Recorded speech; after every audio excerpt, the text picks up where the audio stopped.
광해군이 왕위에 오른 지 10년째 되던 해인 1618년 명나라는 여진족이 세운 후금의 침략을 받게 됩니다. 명나라는 조선에 파병을 요청합니다. 우리를 도와달라고 요청을 하죠. 당시 사대주의에 젖어 있었던 이 많은 대신들은 파병을 당연하게 생각했습니다. 아버지 나라가 망하는 것을 자식 나라가 지켜보고 있는 것은 도리가 아니다라고 생각했어요. 하지만 광해군의 생각은 조금 달랐습니다. 당시 조선은 파병을 할 수 있을 만한 상황이 아니었어요. 결정적으로 명나라의 이 멸망이 얼마 남지 않은 상황이었습니다. 일단 광해군은 최대한 시간을 끌었습니다. 신하들에게 명나라의 황제가 식서를 보내야만 우리는 비로소 움직일 수 있다. 섣불리 조선의 군사를 움직였다가는 오히려 명나라에게 더 해가 될 뿐이다 라고 말했습니다. 한편 현장에 사람을 보내서 전장의 상황은 어떻게 돌아가는지, 또 국제 정세가 어떻게 흘러가고 있는지를 신중하게 확인합니다. 이 명나라의 직접적인 요구 그리고 신하들의 간청으로 인해서 결국 파병을 하게 되었습니다. 다음 해인 1619년 2월 광해군은 자신의 통역관으로 일해온 충신 강홍립을 총사령관에 임명합니다. 그리고 13,000명의 병력을 명나라로 파병합니다. 이때 광해군은 자신의 충신이었던 강홍립에게 은밀한 메시지 하나를 따로 전합니다. 전쟁의 상황을 지켜보다가 후금에 투항해도 좋다는 거예요. 그러니까 명나라를 도와서 전쟁에 참여하다가 오히려 적에게 항복하라 이런 메시지를 전달해요. 대신에 다른 신하들에게는 철저하게 비밀에 붙였던 말 그대로 왕의 밀서였습니다. 광해군의 뜻을 이해한 강홍립은 우선은 명나라를 도와 전쟁에 참여합니다. 하지만 광해군의 예측대로 국력이 이미 쇠할 대로 쇠한 명나라는 후금의 군사력을 감당해내지 못합니다. 대부분의 병사들이 전사합니다. 강홍립은 얼마 남지 않은 군사들만을 이끌고 후금에 항복합니다. 처음부터 의도된 항복이었죠. 그리고 조선의 뜻을 전합니다. 우리는 당신들과의 전쟁을 원하지 않습니다. 후금의 공격 대상이 되지 않기 위한 광해군의 이중 외교였던 거예요. 명나라의 요청으로 군대를 보내지만 군사를 지키고자 결국 후금에 투항하는 이중 외교를 펼쳤던 것입니다. 광해군의 이러한 의중을 파악한 후금은 조선으로 향하던 군대를 명나라 쪽으로 돌렸습니다. 그렇게 조선은 당장의 위기를 피할 수가 있었습니다. 쇠퇴해가는 당시의 명나라 그리고 신흥 강국 후금의 국제 정세를 정확하게 꿰뚫어보고 이것에 지혜롭게 대처했던 왕 덕분에 전쟁을 면할 수가 있었던 거죠. 하지만 안타깝게도 평화는 잠시뿐이었습니다. 그로부터 5년 후 광해군의 뒤를 이어 왕위에 오른 인조는 이 시대를 분별하지 못하고 다시 명나라를 돕겠다고 선언합니다. 결국 이러한 왕의 어리석음은 청나라의 조선 침략을 불러옵니다. 이렇게 벌어지게 된 전쟁이 바로 정묘호란과 병자호란이에요. 백성들은 또다시 끔찍한 사륙과 치욕의 현장으로 내던지게 됩니다. 한 나라의 지도자가 국제 정세를 얼마나 잘 분별해 내는가, 그리고 국가의 포지션을 어디에 어떻게 정확하게 위치시키는가에 따라서 국가의 운명, 많은 백성들의 안위가 결정되는 것들을 볼 수가 있습니다. 이러한 교훈, 시대의 흐름을 정확하게 읽어내고 내가 위치해야 될 곳이 정확하게 어디인지를 아는 것은 우리 영적인 모습에도 동일하게 적용해 볼 수 있다고 생각합니다. 이 땅을 살아가는 하나님 백성들에게 가장 필요하고 중요한 것 무엇일까요? 다름 아닌 하나님의 마음을 알아내는 것입니다. 우리 주님의 마음이 어디에 있는지, 어디로 향하는지, 특별히 오늘 나를 향한 하나님 아버지의 마음은 무엇인지를 확인하는 것, 하나님의 뜻을 분별하는 것이 가장 중요합니다. 나의 의지, 나의 노력, 나의 욕심보다, 나의 열심보다 중요한 것은 결국 나를 향한 하나님 아버지의 마음입니다. 그분의 마음이 어디에 놓여 있는가를 보아야 합니다. 그리고 그것을 헤아리고 그것에 순종할 수 있어야 하는 것이죠. 이것이 바로 성도가 이 땅을 살아가는 가장 바람직한 모습이라고 말할 수 있습니다. 오늘 우리가 함께 읽은 본문에는 아버지의 마음을 제대로 헤아리지 못하는 두 아들의 연약한 모습이 나타납니다. 오늘은 이 두 아들의 모습 가운데 맏아들의 모습을 중심으로 살피고자 합니다. 특별히 오늘의 우리의 모습과 조금 더 닮아 있는 것은 이 둘째 아들이 아니라 맏아들의 모습이 아닌가라는 생각을 해보게 돼요. 그가 가지고 있었던 아버지에 대한 오해는 무엇이었는지, 그가 놓치고 있었던 아버지의 진짜 속마음은 무엇이었는지를 확인하고 그것이 오늘 우리에게 어떠한 모습으로 나타나고 있는지 살피면서 말씀이 우리에게 주는 대안을 나누도록 하겠습니다. 우리에게 매우 익숙한 내용입니다. 한 아버지에게 두 아들이 있었죠. 그중 둘째 아들이 먼저 아버지를 찾아옵니다. 나에게 돌아올 유산을 달라는 거예요. 이 말 그대로 유산이라는 건 뭡니까? 아버지가 사망한 이후에 자녀들에게 주어지는 몫을 가리켜서 유산이라고 말하죠. 그런데 이 둘째 아들은 아버지가 여전히 생존해 계심에도 불구하고 찾아가서 유산을 요구해요. 아주 배은망덕한 모습이죠. 이게 무슨 뜻입니까? 오늘부터 나는 당신을 나의 아버지로 인정하지 않겠습니다. 나는 아버지가 죽었다라고 생각하겠습니다. 앞으로 우리가 더 이상 만날 일은 없을 겁니다. 라고 선언하는 거예요. 하지만 아버지는 아무 말 없이 아들의 모든 요구를 들어줍니다. 아들은 유산을 챙겨 먼 나라로 떠나죠. 그곳에서 허랑방탕한 삶을 살며 모든 재산을 탕진하고 맙니다. 결국 끼니조차 해결하지 못해서 돼지의 먹이로 하루하루를 연명하던 어느 날 문득 아버지가 생각이 나는 거예요. 아버지의 집, 그의 따뜻한 가정, 넉넉한 양식, 그곳에서 풍요롭게 살던 자신의 과거의 모습을 떠올리게 됩니다. 참 아버지께 다시 아들로 받아달라는 말은 할 수가 없었습니다. 그저 노예 중 하나로만 여겨달라고 간청하기로 합니다. 그렇게 만신창이가 된 몸과 마음을 이끌고 아버지에게로 돌아가죠. 아버지는 그날도 마을 입구가 훤히 내려다 보이는 언덕 위에 올라서 있습니다. 아들이 집을 떠난 이후 아버지는 그곳을 떠나지 못했습니다. 언제가 되었든 아들이 돌아오기만을 노심초사 기다리고만 있었죠. 아버지는 흉한 몰골로 힘겹게 발걸음을 떼는 아들을 발견합니다. 정신없이 아들을 향해 달려갑니다. 다친 곳은 없는지 상한 곳은 없는지 살피고 또 살폈어요.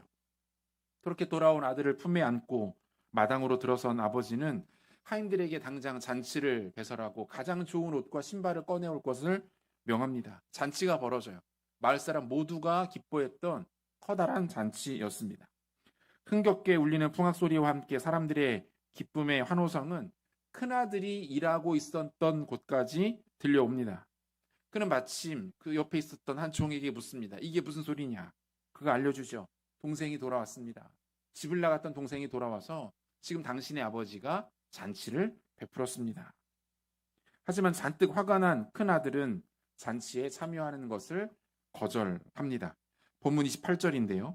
그가 노하여 들어가고자 하지 아니하거늘 아버지가 나와서 권한대 이렇게 돼 있어요. 모두가 기뻐하는 상황인데 이 아들만큼은 기쁘지가 않았다는 거예요. 흥이 한껏 오른 잔치에 찬물을 끼얹습니다. 불편한 마음을 감추지를 못합니다. 오히려 격한 분노의 감정을 드러내죠. 큰아들은 집으로 돌아온 동생을 위한 잔치에 참여하고 싶지 않았습니다. 왜 형님은 잃었던 동생이 돌아왔음에도 불구하고 불편해했을까요? 아니 분노하고 있었을까요? 두 가지 이유 생각해 볼 수 있을 것 같은데요. 첫 번째로 그는 동생을 위한 아버지 행동이 형평성에 어긋난다라고 생각했어요. 바꿔 말하면 자신이 상대적으로 피해를 받고 있다라고 여겼습니다. 본문 29절 같이 읽겠습니다. 아버지께 대답하여 이르되 내가 여러 해 아버지를 섬겨 명을 어김이 없거늘 내게는 염소 새끼라도 주어 나와 내 벗으로 즐기게 하신 일이 없더니 뭐라고 말합니까? 아버지, 저는 동생처럼 아버지를 떠난 적도 없습니다. 아버지의 재산을 탕진하지도 않았습니다. 아버지에게 무례하게 행하지도 않았습니다. 오히려 아버지를 위해 열심히 일했죠. 그런데 아버지는 나를 위해서 아무것도 해주지 않았습니다. 잔치를 베풀어 주지 않았습니다. 근사한 식탁 한번 차려주지 않았습니다. 이렇게 말하고 있는 거예요. 이 맏아들의 말이 틀리지 않죠. 그가 느끼는 서운함이 잘못된 것은 아닙니다. 얼마든지 이해할 수 있어요.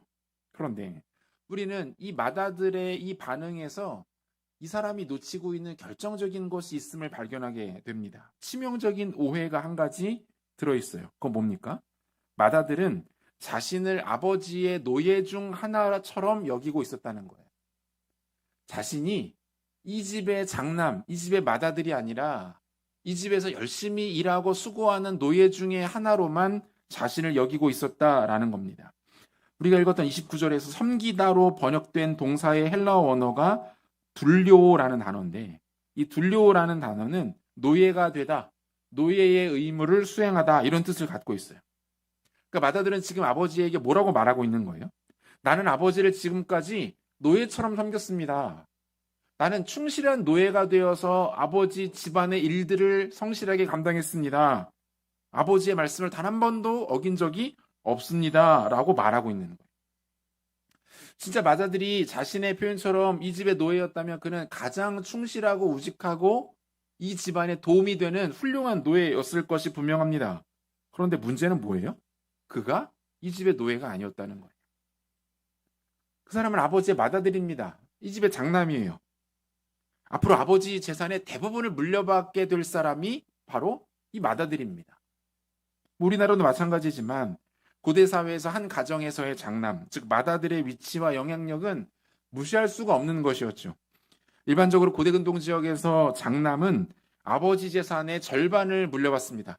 그리고 나머지 재산의 절반을 다른 형제들이 소위 말하여 n분의 1을 해서 나누어 갖게 되는 것이 일반적인 가정의 유산의 상습 구조였어요. 그만큼 한 가정에서 절대적인 힘과 지위, 위치를 차지하는 것이 맏아들, 바로 이 장남이었던 거예요. 무엇을 말할까요? 이 친구는 자신에 대해서 너무나도 큰 오해를 갖고 있습니다. 여러분, 맏아들은 초조해하지 않아도 됩니다. 왜 나에게 오게 될 특혜와 관심이 다른 데로 흘러갑니까? 라는 불만을 굳이 갖지 않아도 됩니다. 그는 보장된 지위를 갖고 있는 사람이에요. 동생이 마치 특혜를 받는 것처럼 보여도 그것에 대해서 불편해할 이유가 전혀 없다는 거죠. 이러한 비교 자체가 매우 유치하고 옹졸한 것입니다. 그는 자신의 신분과 위치를 제대로 깨닫지 못하고 있습니다. 깨닫지 못하니 당연히 누리지도 못합니다. 자신을 향한 아버지의 마음이 진짜 무엇인지를 확인하지 못하니 그 마음을 누리고 기뻐하며 그 마음으로 인하여 넉넉하게 할 수도 없었던 거예요. 아들과 종은 그 존재와 역할에 있어서 차원이 다릅니다. 종은 주인을 위해서 끊임없이 수고해야 합니다. 정해진 역할과 의무를 지속적으로 감당해야만 합니다. 하지만 아들은 그렇지 않죠. 아들은 차원이 다른 존재예요. 아들은 아들만이 누릴 수 있는 자유함이 있어요. 그 가정에서의 보장된 지위가 있습니다. 아들은 아버지의 모든 신뢰와 사랑을 한 몸에 차지합니다. 그야말로 아버지에게 가장 특별한 존재는 그 어떤 노예도 아닌 아들인 거예요. 아버지를 위해서 노예처럼 일하는 것이 아닙니다. 아버지가 아들에게 요구하는 것은 단 하나예요. 뭡니까? 인격적 관계. 아버지를 진심으로 사랑하고 아버지의 마음을 헤아리고 아버지가 원하시고 기뻐하시는 것이 무엇인지 알아서 그 일들을 부족하나마 행하는 것이 아버지가 아들에게 기대하는 모습입니다. 일을 제일 많이 하지 않아도 돼요. 탁월하게 하지 못해도 괜찮습니다. 큰 성과를 내지 않아도 됩니다. 아들이 해야 될 일은 단 하나. 아버지의 마음을 헤아리는 거예요. 여러분, 이것은 우리에게도 동일하게 적용해 볼 수 있는 중요한 성경적 명제 아닙니까? 주님은 저와 여러분들을 하나님의 가족으로 삼아 주셨습니다. 저 여러분들을 자녀로 삼아 주셨음을 믿으시기를 바랍니다. 사도 바울은 로마서 8장 15절과 16절에서 이렇게 선언하는데요. 같이 한번 읽어보겠습니다. 너희는 다시 무서워하는 종의 영을 받지 아니하고 양자의 영을 받았으므로 우리가 아빠 아버지라고 부르짖느니라. 성령이 친히 우리의 영과 더불어 우리가 하나님의 자녀인 것을 증언하시나니. 이전에는 원수였어요. 가장 치명적이고 미워할 만한 적이었습니다. 그런데 그리스도의 보혈이 우리를 씻으심으로 말미암아 우리가 하나님의 자녀가 되었습니다. 죄인이었던 우리가 하나님을 가리켜 아버지라고 부를 수 있게 되었습니다. 그분은 우리를 예수와 같이 당신의 자녀로 삼아 주십니다. 성령께서 이 사실을 증언한다라고 말씀하고 계세요. 더 이상 무엇이 필요합니까? 특별한 무언가가 더 있어야 되는 것입니까? 그렇지 않아요.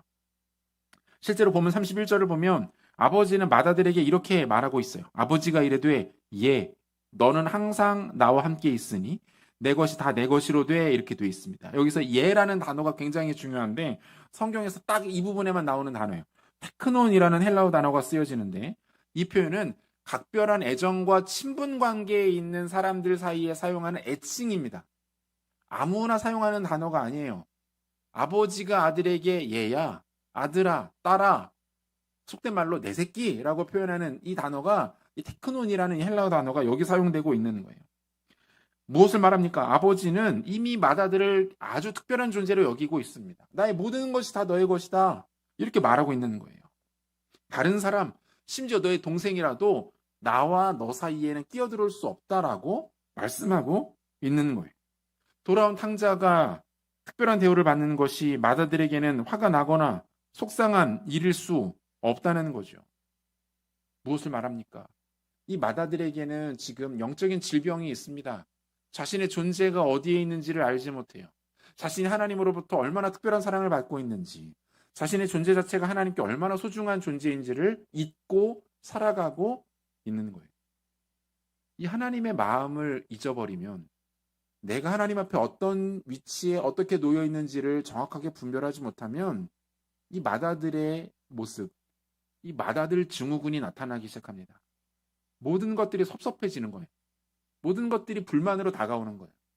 모든 것들이 마음 가운데 불평과 원망으로 다가오기 시작합니다.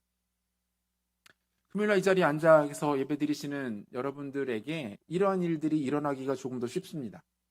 수십 년 신앙생활을 해오시고 다양한 직분을 맡고 계시고 여러 교회 내 자리에서 소중한 사역을 감당하고 계시는 분들일수록 이러한 증상들이 쉽게 나타날 수 있다는 거예요. 이게 뭡니까? 직분만 남고 섬김만 남고 사역만 남고 하나님과의 본질적인 관계가 우리 안에 언젠가부터 사라지기 시작합니다. 누구 장로님, 누구 권사님, 집사님이라는 호칭은 남았는데 내 안에 그 주님을 향한 진실된 사랑의 고백들이 어느 순간부터 발견되지가 않는 거예요. 하나님의 자녀로서 하나님의 소유로서의 내 모습이 점점 사라지기 시작하더라는 거예요. 친밀한 관계는 사라지고 일만 남습니다. 아버지를 기뻐하고 사랑하고 존경해서 하는 일이 아니라 그저 그 일이 내 앞에 놓여있기 때문에 언젠가부터 기계적으로 그 일들을 감당해내기 시작합니다. 아무 고민 없이 수년 동안, 십수년 동안 그 일들을 해왔기 때문에 크게 고민하지 않고 가슴 설레지 않고 그 일들을 오늘도 하고 있는 거예요. 열정적인 것은 좋은 것입니다. 성실하는 것은 크게 칭찬받을 만한 일이죠. 하지만 목적이 사라진 열심이 아닌지 점검해 볼 필요가 있다라는 겁니다. 마음이 담겨 있지 않은 기기적 성실함을 가지고 하나님 앞에 내가 최선을 다하고 있다고 착각하고 있는 것은 아닌지 진지하게 돌아볼 필요가 있다라는 거예요. 예수님의 제자 중에서 가장 열정적이고도 성실했던 인물 베드로였죠. 베드로는 그 열정으로 예수님께 크게 칭찬도 받았다가 반면에 가장 큰 꾸지람도 듣습니다. 마태복음 16장 보면 예수님께서 제자들을 향하여 질문하시죠. 너희들은 나를 누구라 생각하느냐? 이때 베드로가 100점짜리 대답을 내놓습니다. 마태복음 16장 16절. 시몬 베드로가 대답하여 이르되 주는 그리스도시요 살아계신 하나님의 아들이시니이다. 예수님 매우 흡족해 하세요. 그리고 칭찬해 주십니다. 17, 18절. 예수께서 대답하여 이르시되 바요나 시몬아 내가 복이 있도다. 이를 내게 알게 하니는 혈육이 아니요 하늘에 계신 내 아버지시니라. 또 내가 내게 이르노니 너는 베드로라. 내가 이 반석 위에 내 교회를 세우리니 음부의 권세가 이기지 못하리라. 예수님께서 제자들에게 주시는 많은 칭찬과 경주 중에서 최고는 전 이거라고 생각합니다. 너의 고백 위에 교회를 세우겠다. 그리고 그 고백 위에 교회가 세워져 지금까지 이어져 오고 있는 것 아닙니까? 베드로라는 개인과 그의 고백 가운데 영광스러운 교회를 세우시겠다라고 말씀하고 있는 거예요. 이렇게 예수님과의 대화가 이 정도에서 마무리되었다면 얼마나 좋았을까요? 그런데 문제는 지금부터 시작됩니다. 이 자리에서 예수님은 처음으로 자신이 고난당하실 것과 십자가에 달려 죽으실 것을 말씀하시지요. 본격적으로 구속사의 신비를 드러내십니다. 그러자 이 열정과 성실의 사나이 베드로가 달리기 시작합니다. 마태복음 16장 22절을 보니까 베드로가 예수를 붙들고 항변하여 이르되 주여 그리 마옵소서 이 일이 결코 주께 미치지 아니하리이다 이렇게 되어 있어요. 여기에서 이 항변하다라는 말은 비난하다, 꾸짖다 이런 뜻이에요. 단순히 반대 의견을 내세우다, 예수님과 다른 표현을 하다 이런 말이 아니라 꾸짖었다는 거예요. 무례하게 비판했다 이런 뜻입니다. 물론 그의 마음을 우리가 모르는 것은 아닙니다. 예수님 지금 분위기 너무 좋은데 갑자기 고난, 죽음이라니요. 왜 그렇게 재수없는 말씀을 하세요? 이대로 나가야죠. 더 힘있게 싸워야죠. 이런 마음에서 드렸던 말씀이라고 생각해요. 그런데 주님은 어때요? 베드로의 이러한 태도를 악한 것으로 여기십니다. 계속해서 23절 같이 읽겠습니다. 예수께서 돌이키시며 베드로에게 이르시되 사탄아 내 뒤로 물러가라. 너는 나를 넘어지게 하는 자로다. 내가 하나님의 일을 생각하지 아니하고 도리어 사람의 일을 생각하는도다 하시고. 뭐라고 말씀하십니까? 베드로를 가리켜서 사탄이라고 하세요. 가장 영광스러운 칭찬을 들었고 수분 지나지 않아 가장 저주스러운 말까지 들었던 제자가 베드로. 그가 주님을 넘어뜨리는 일에 앞장서고 있었기 때문에 그런 거예요. 그의 열정과 열심과 그 성실함이 주님의 뜻에서 벗어나자 그것은 곧 재앙이 되었습니다. 주님을 향하는 그 간절한 마음이 주님께는 불이 되어서 던져지게 되었던 것이죠. 사랑하는 성도 여러분, 열심과 열정, 성실보다 더 중요한 것이 있다라는 것을 우리는 좀 기억할 필요가 있습니다. 가장 근본적인 것으로 돌아가는 거예요. 나는 누구인가? 하나님 앞에 내가 어떤 존재인가? 예수 그리스도로 인하여서 내 안에 변화된 일들은 어떤 것인가? 그리고 나는 그분과 지금 어떤 관계 가운데 거하고 있는가? 오늘 밤 여러분 안에 이 질문이 다시 한번 깊이 있게 던져지게 되기를 바랍니다. 직분을 받는 거 귀하고 아름다운 일이죠. 섬김고 헌신하는 거 너무 아름답고 영광스러운 일입니다. 너무 많이 수고하셨고 귀하고 아름다우십니다. 하지만 그것만으로는 안 돼요. 그거 가지고 하나님 앞에 섰다가 예수님이 우리를 보시고 내가 도무지 너를 알지 못한다라고 말씀하게 되실 수도 있습니다. 두렵고 떨림으로 우리의 위치가 어디에 있는지, 우리가 하나님 앞에 어떠한 존재인지, 그분의 마음이 우리를 향해 어떻게 부어지고 있는지를 긴급하게 확인할 필요가 있다라는 거예요. 주님의 마음을 헤아리고 그 주님의 마음을 기쁘시게 하는 것이 우리가 감당하고 있는 모든 섬김과 사역, 그리고 우리가 하고 있는 전도의 본질이 되어야 할 줄로 믿습니다. 모든 것에 있어서 주님의 마음을 헤아리고 느끼는 것이 중요합니다. 복음 집회를 준비하면서 우리가 이 일을 왜 하는가에 대해서 계속해서 물어야 합니다. 저도 스스로 계속해서 질문을 던집니다. 왜 우리가 이 일을 해야 하는가? 이 일을 통해서 하나님 원하시고 기뻐하시는 바가 무엇인가? 주님의 마음은 과연 어디에 있는가? 하루에도 몇십 번씩 묻고 고민하며 대답합니다. 하나님의 마음을 아는 것이 가장 중요합니다. 나는 누구인지, 우리는 무엇을 해야 하는지, 그 교회는 어디에 어떻게 위치에 있어야 하는지, 그것을 향한 하나님 아버지의 마음을 깨닫고 헤아리고 그 위에서 하나님의 마음을 온전히 누리시는 지혜로운 성도님들 되시기를 소원합니다. 마다들이 분노했던 두 번째 이유는 그가 아버지의 기쁨에 동참하지 못했기 때문에 그래요. 본문 32절인데요. 32절 함께 읽겠습니다. 이 내 동생은 죽었다가 살아났으며 내가 잃었다가 얻었기로 우리가 즐거워하고 기뻐하는 것이 마땅하다 하니라. 동생이 돌아오는 것은 아버지에게는 그 무엇으로도 비교할 수 없는 큰 기쁨이었어요. 그런데 맏아들에게는 아니었습니다. 아버지의 기쁨이 그 아들의 기쁨이 되지 못했던 거예요. 아버지가 무엇으로 인하여 슬퍼했고 또는 기뻐했는지 맏아들에게는 관심이 없었습니다. 오늘의 본문이 속해 있는 누가복음 15장에는 모두 세 가지의 비유가 소개되고 있는데 첫 번째는 잃은 양의 비유가 나타나죠. 잃어버렸던 것을 다시 찾은, 잃은 양 한 마리를 찾은 기쁨, 그 다음에 한 드라크마를 찾은 기쁨, 그리고 집을 떠난 아들을 되찾은 기쁨. 이 세 가지 비유가 나오게 됩니다. 여기서 찾았다는 것에 우리는 포커스를 맞추는데 사실 예수님께서 이 잃어버린 것을 찾은 것에 대한 비유를 세 가지로 주신 이유는 잃어버렸던 것을 되찾았다라는 것이 핵심이 아니에요. 핵심은 뭡니까? 잃어버렸던 것을 되찾음으로 인하여서 온전함이 회복되는 것. 잃어버렸던 한 조각이 되찾아지면서 완전함이 새롭게 나타나게 되는 것이 이 비유의 핵심입니다. 어떤 분이 이 비유를 보고서 하나님 욕심도 많으시지 99가 적은 것도 아닌데 그거 하나 잃어버린 거 굳이 찾겠다고 그렇게까지 하시나? 핵심이 그게 아니에요. 완전함이에요. 완전함. 왜 그래요? 하나님의 속성이 바로 이 완전함이기 때문에 그렇습니다. 99마리에서 100마리가 되고 9드라크마에서 10드라크마가 되었습니다. 100과 10 모두 다 완전수의 하나예요.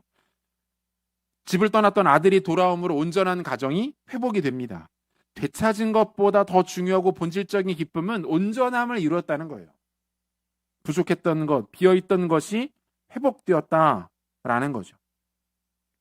여러분, 우리가 복음을 전하는 것에 있어서의 초점이 사실은 여기에 맞춰질 필요가 있습니다. 우리가 더 교회 사람들을 많이 오게 하고 성도의 숫자를 더 늘리게 하고, 여러분, 이것은 전도의 초점이 아닙니다. 한참 벗어나는 거예요. 복음을 전하는 이유는 무엇입니까? 복음을 전하는 것이 예수 그리스도의 명령이기 때문에 그렇습니까? 맞죠? 전도는 주님께서 우리에게, 특별히 교회에게 부탁하신 가장 위대한 명령입니다. 또는 죽어가는 그 영혼이 불쌍해서 전도합니까? 그것도 맞죠?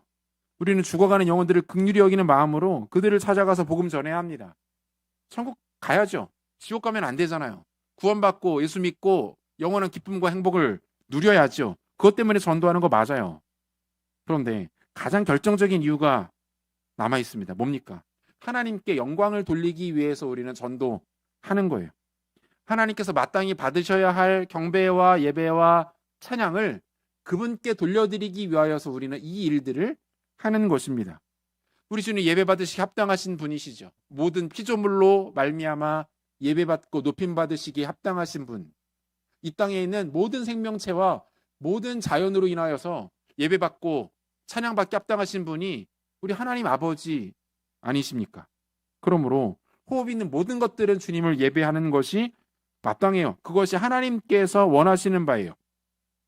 이사야 42장 8절 보면 주님이 자신을 이렇게 소개하시는데, 같이 한번 읽겠습니다.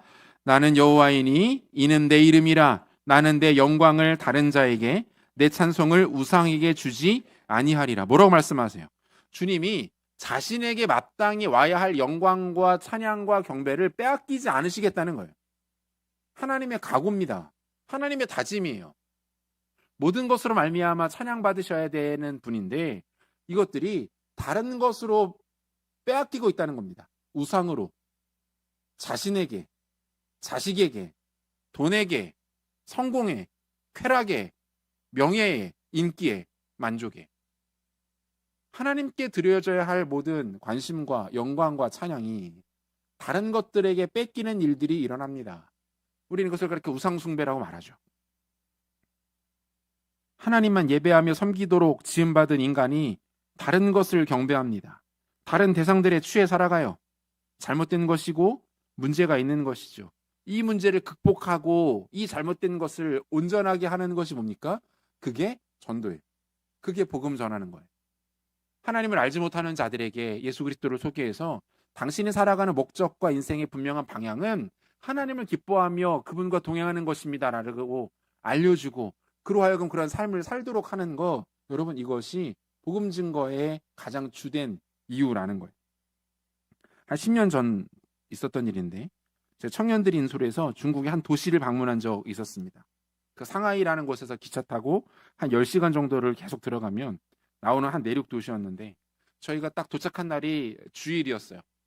맞이해 오신 선교사님이 저희 팀을 바로 인솔하셔서 바로 주일 예배, 현지인들이 모여서 예배드리는 주일 예배의 장소로 저희를 데려가셨어요. 엘리베이터를 타고 건물 7층으로 올라갔는데 7층에 도착해서 엘리베이터가 딱 열리자마자 눈앞에 펼쳐진 광경에 제가 너무 깜짝 놀랐습니다. 그 중국에는 그 겉으로만, 명목상으로만 종교의 자유를 인정하고 사실상 종교를 탄압하기 때문에 교회가 두 개로 나뉘어집니다. 삼자교회, 정부에서 인정하는 교회가 있고, 그 외의 모든 교회를 일반적으로 가정교회라고 불러요. 가정교회라고 해서 진짜 집안에 뭐 10명 미만의 사람들이 이렇게 모여있는 게 가정교회가 아닙니다. 삼자교회, 중국 정부에서 공식적으로 인정하는 교회 외의 모든 교회를 일반적으로 가정교회라고 부르거든요. 저희가 딱 가서 갔던 교회가 한 300명 정도가 그 좁은 상가 안에 빽빽하게 모여서 예배를 드리고 있었는데, 거기도 가정교회죠. 한 2시간 정도 주일 예배가 진행이 되는데 은혜와 감동의 도가니.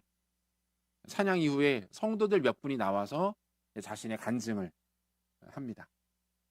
저희는 뭐 다 알아듣지 못하죠. 근데 표정을 보면은 알 것 같아요. 아, 지금 되게 은혜롭구나.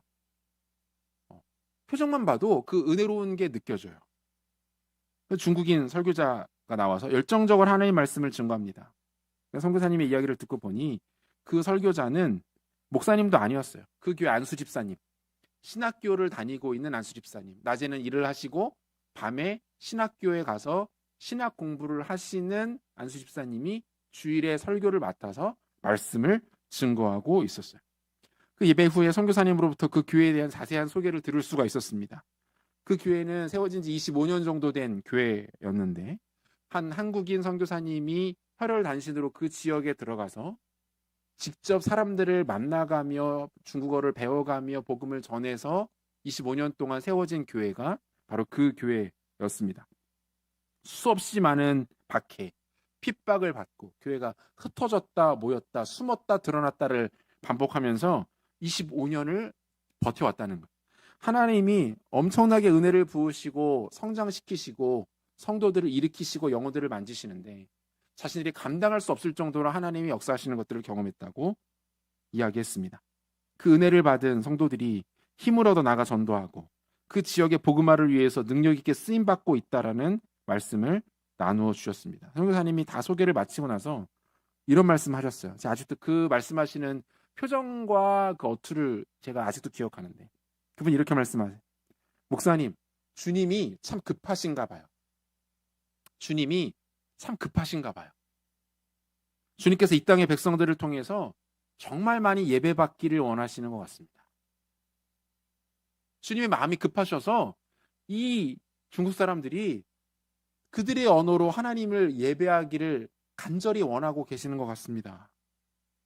이 일을 이렇게도 기뻐하시는데 우리가 어떻게 쉴 수 있겠습니까? 제가 어떻게 멈출 수 있겠습니까? 기쁨으로 순종할 뿐입니다. 여러분, 이분이 경험한 게 뭡니까? 하나님 아버지의 마음을 느낀 거예요.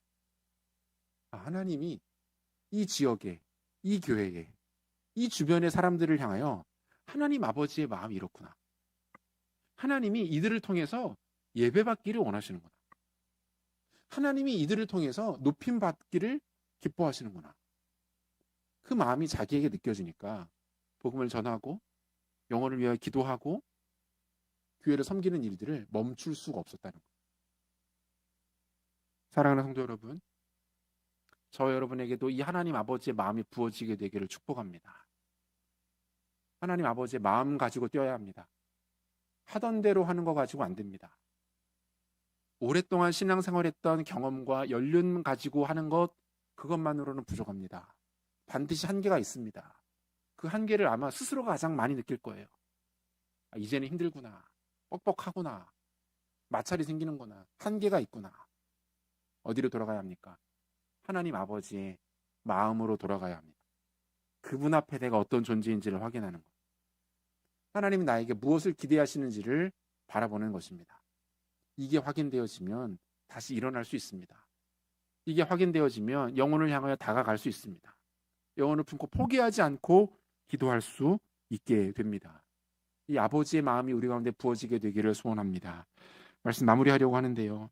그럼 마다들 증후군이 우리에게도 있는 것 인정하셔야 됩니다. 하나님의 마음을 알지 못한 채 영적인 매너리즘에 빠져 있는 것, 영적인 나태함 가운데 빠져 있는 우리들의 모습을 돌아봐야 합니다. 주님께서 진짜 원하시는 게 뭔지, 나에게 그리고 우리 공동체에 무엇을 기대하시는지 고민해야 합니다. 주님을 향한 아무 고민도 생각도 그저 마다들처럼 밭에서 열심히 일만 하고 있는 것이 우리의 모습이 아닌지는 돌아보아야 합니다. 주님께서 급해하신다라는 마음을 우리도 품기를 바랍니다. 우리 가정에 있는 아직까지 주님 알지 못하는 우리 가족들, 우리 주변의 친지들, 이웃들, 동료들, 그들을 통하여 예배받기 원하시는 하나님 아버지의 마음, 하나님께서 이 지역에 교회를 세우시고 수인교를 통해서 더욱더 예배받기 원하시는 그 간절한 마음, 그 마음을 붙들고 그 마음을 알고 그 마음 품고 복음을 향하여 우리 주님 기뻐하시는 바를 향하여 힘있게 달려나가는 우리 교회와 우리 모든 성도님들 되시기를 우리 구주 예수 그리스도 이름으로 축원합니다.